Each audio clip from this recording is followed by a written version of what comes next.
Auditor, Mr. Morrissey. Thank you very much, Mr. President. I can't believe the mayor thought we disagreed once in a while. With a straight face, he said that too. Tom, you see what you're in for? Anyway, we will be meeting in the morning, the mayor and Cindy Henderson, myself, Mr. Spetnagel, Tom Spetnagel Jr., who spent 3 hours in my office Friday morning, which I thought were very productive, and I enjoyed it, and I hope he did too. And it's we will be meeting in the morning and talking some turkey, I guess. And Joe and I have not really had a chance to look at these figures together. So, in all fairness, he and I both, we need to take a look at that tomorrow. Having said all that, we did take bids today on a $2.2 million in notes, contingent upon council's approval of substitute item number 1. The interest rate that we received bid, believe it or not, was less than 1%. It was 0.936. I've never seen anything that low before, ever. And the bond issue is a little different story. The plan is to give Mr. Spetnagel a little time to get his feet on the ground. He will be able to do a bond issue, initiate a bond issue after 9 months, prior to the notes expiring at the end of 12 months, and because it takes a while to select the right bond broker to work with. The one is going to treat you fairly and honestly and get the best deal for the city. And I have faith to give him some time, and he will do that. You also are given the overtime reports for police and fire. Final report on Red Flex is in there also. No stuff I handed out tonight. We made a grand total, a net, of $97,625 in 2009. And all the money we made total, this is mainly because of the biggest check we got was received and actually deposited in 2008, was $274,668. You've got the fund balance report for the end of October and also the end of September. One of October shows the general fund down $248,000, and that's an ever-changing number this time of year. And item number 11 is the reason we had to do that one is because of the fact that we had somebody retire from the traffic control division earlier this year, and that's a compensation for that. And that concludes my report. Thank you very much, Mr. Schultz. Thank you. Law Director, Mrs. Eddy. Thank you, President Schultz. I do not have a report this evening, but I do want to take the opportunity to wish everyone a very Merry Christmas. Remind everyone that if you are out enjoying yourselves with friends and family, that you always buckle up. And if you're going to drink and drive, please designate a designated driver for everyone's safety and to cut down on our court docket. Thank you. Okay, thank you. I have nothing to report other than just echoing the same comments that we hope everyone has a wonderful holiday and time to get with family and reflect on a year that we hope is successful for everyone. Okay, that gets us to audience participation. If there's a member of the audience that wishes to address council, I invite you to please step to the microphone, give us your name and address, and remind you of Council Rule 21 that requires each speaker to not only to give their name and address, but only allows 5 minutes per speaker and 15 minutes per subject.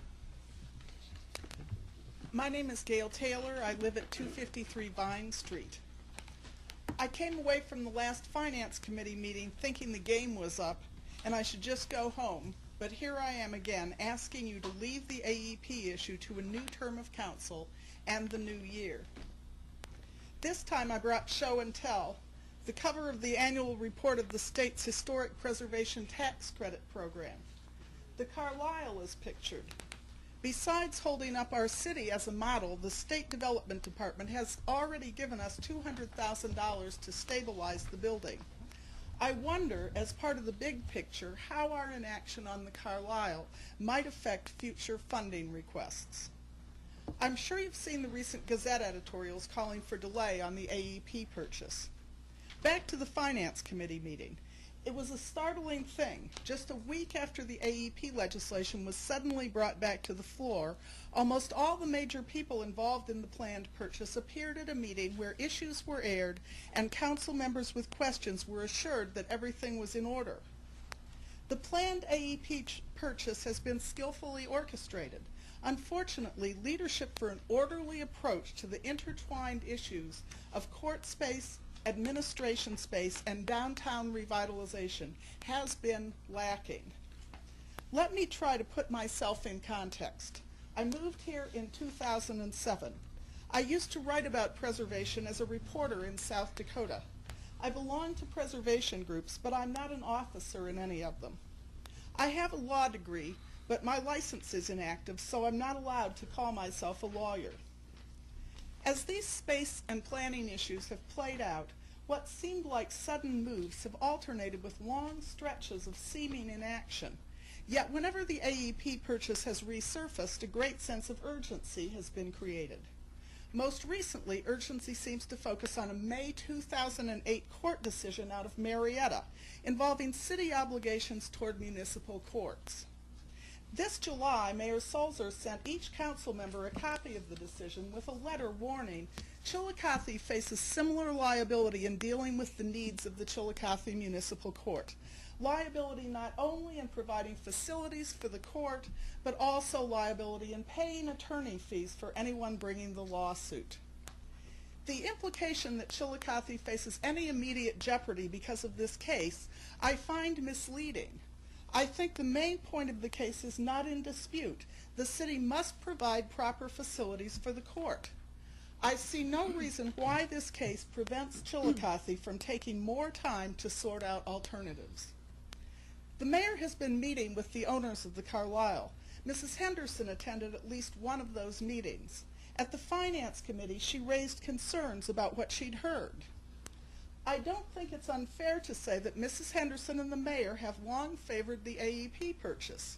I'm sure this reflects what they think is best for Chillicothe, but I hope the rest of council will not approve this purchase when the only elected officials at the table in the Carlisle talks have long since made up their minds about plans for the court. Another start and stop.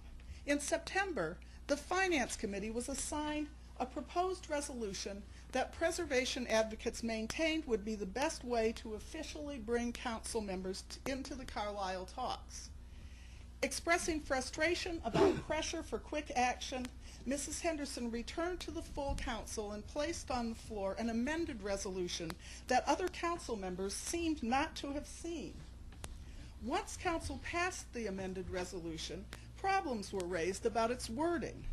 Interested council members still have not joined the Carlisle discussions, yet the resolution has not been revisited. Some say that voters spoke by turning down the Carlisle tax assessment. I think what voters spoke on was the tax assessment. They also kept some office holders and chose some new ones. It's been argued that this doesn't matter since 7 current council members will remain. But if one thinks about the roles of departing council and administration members in the AEP matter, one might find it disrespectful toward voters to move forward without bringing on all the newly elected You have 30 seconds, leaders. ma'am. At the Finance Committee, Matt Allen made a telling remark. What drives these decisions is funding available at any given time. I don't see why it's thought that funding available for the AEP building or the building itself are going anywhere. In any event, some cities do planning that takes into account a number of factors beyond what funding is available at any given time. I know people would like to get some of these issues behind them, but I think these deliberations are a real turning point for Chillicothe. The city needs you to carry on your hard work on these hard issues in a new term of Your council. 5 minutes are over. Thank you.